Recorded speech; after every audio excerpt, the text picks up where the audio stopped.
The topic of customer service is very critical, especially to every institution, because as we all know, customer service becomes the face of an organization. And so the decisions that clients and customers are given from the point of customer contact and the customer representative, it represents the broader decisions for the organizations at large. So it is very important to know that customer service is not just a service, it should be an experience. And customer experience is more critical than just customer service, because customer experience is like a journey.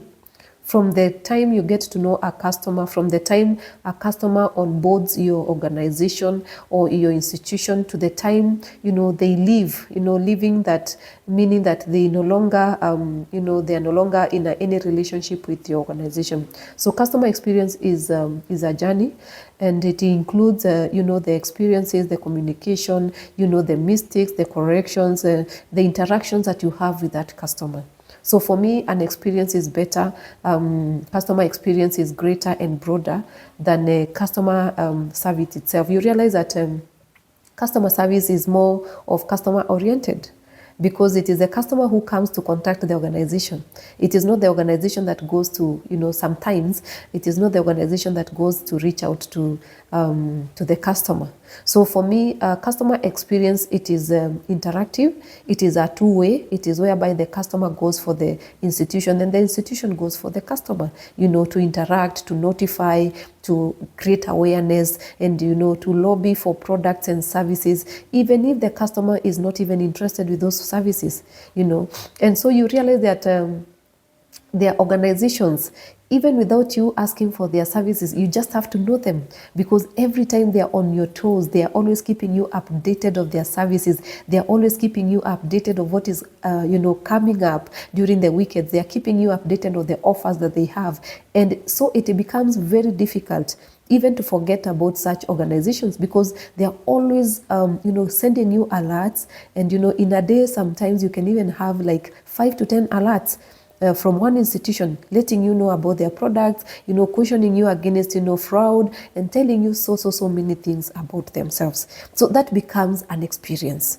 That becomes an experience. And even in the case of mistakes, these are institutions that are ready, to compensate and make it up to you. And and for them, they do not even wait for customers to complain. Sometimes they even reach out to you to ask. They even ask for feedback from you. They want to be measured against their services. They want to know, how is it that you perceive them? How is the word out there for them? How is their reputation? How have you enjoyed their services? Are there challenges you're facing with their services? And so customer experience becomes very, very critical, in the organization, and even in maintaining a healthy relationship with clients. And so the topic of customer care, customer service, and customer experience cannot be underscored. It cannot be underrated, because it is like the entire weight of the organization rests upon the topic of customer service. And so, today I want us to talk about something very, very important. And this is a virtue that, every institution, every customer desk and customer representative must possess. And this is a virtue that, many people may not know about, but it is there. And we may have performed this virtue, only that we did not know how to call it. And this is the virtue of benevolence.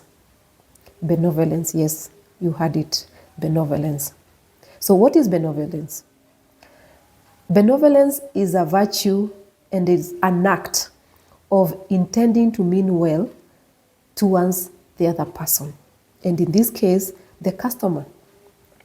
It is an act that is comprised of kindness, goodwill, and well-meaning of the customer.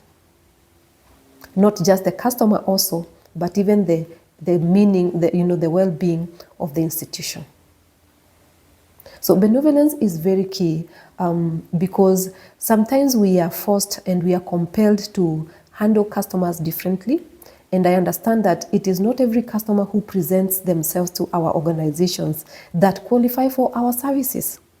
Sometimes there are customers who will come and make inquiries that are outside, the mandate of an organization.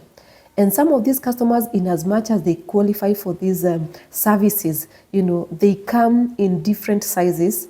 They come, dressed differently. Some of them will come, sweaty. They'll come dusty and dressed in all kinds of, attires. And it becomes very, very easy, if you are not cautious, it becomes very easy to put off such customers. In as much as we may not be able to give these customers the services that they desire, I think the act of benevolence is very, very important.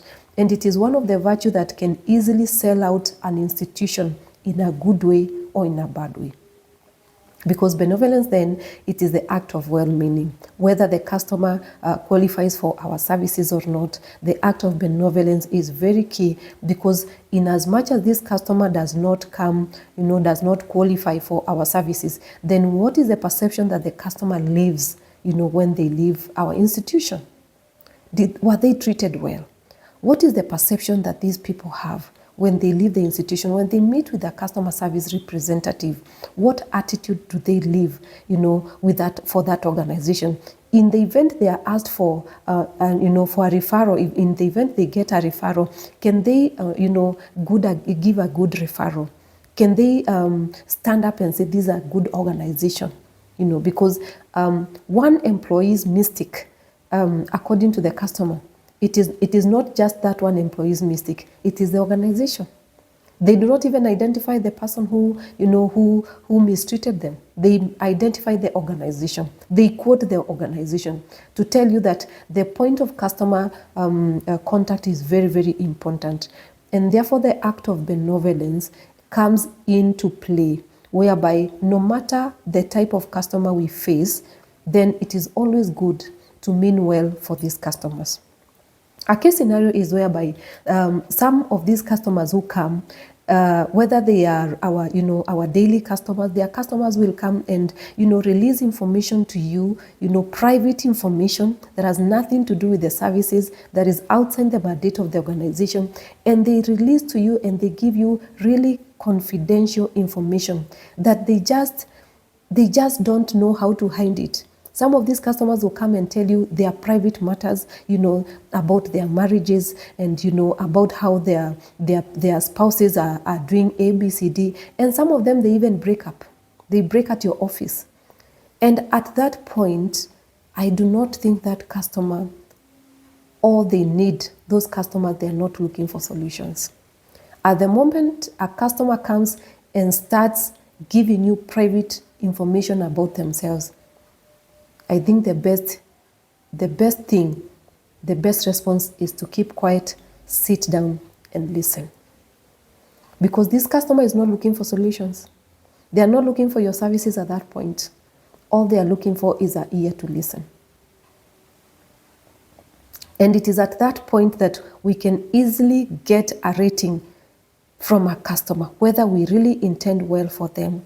And it is not just a matter of, giving services to these customers. Some of them will come and give you, their financial status, and you'll be shocked.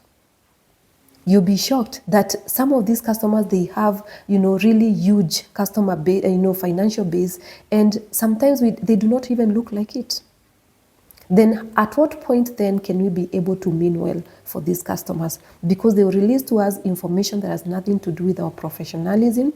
They'll give us information that is so private and confidential, and it is very easy for us to breach trust. In fact, customer representatives, they need to be cautioned that they need to keep the trust of the customer.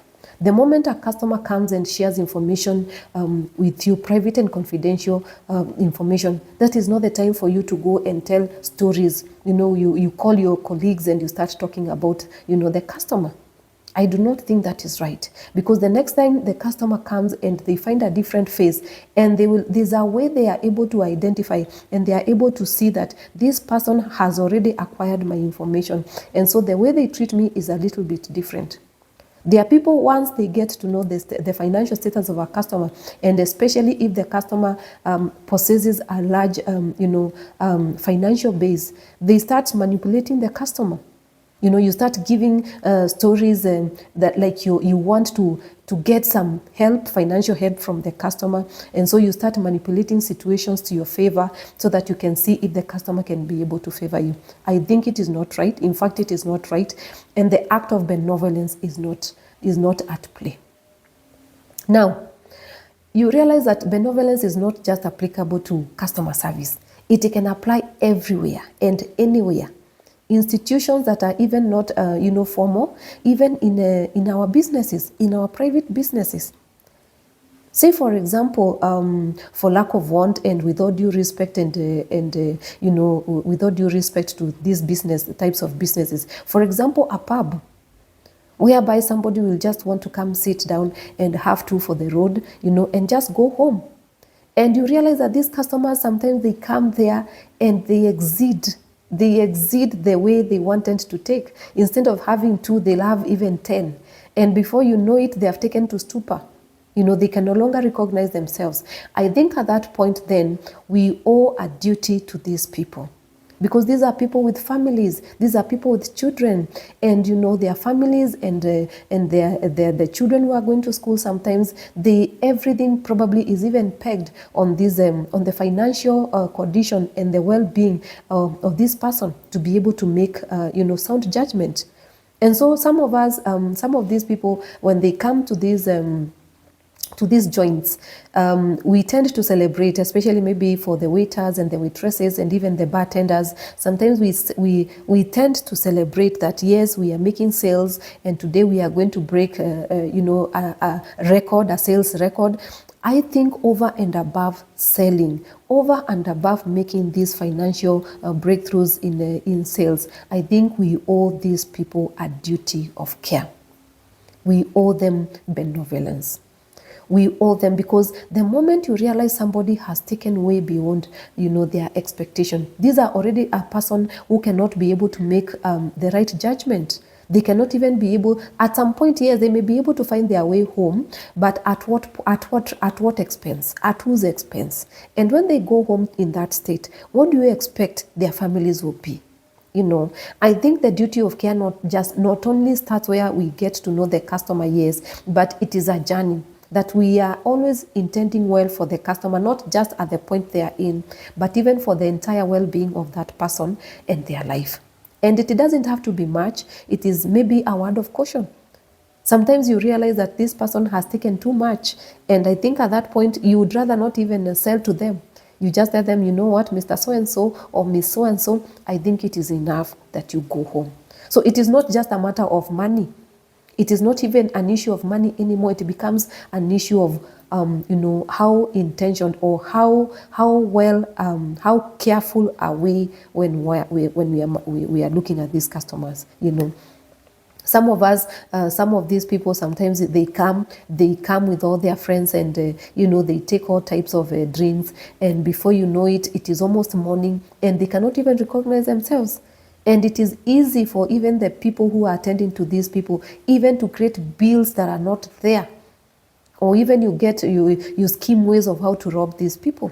I think all of us, whether businesses, whether institutions, we owe our customers the act of benevolence, whereby we are meaning well for these people, and it is very critical that we exercise benevolence everywhere we go.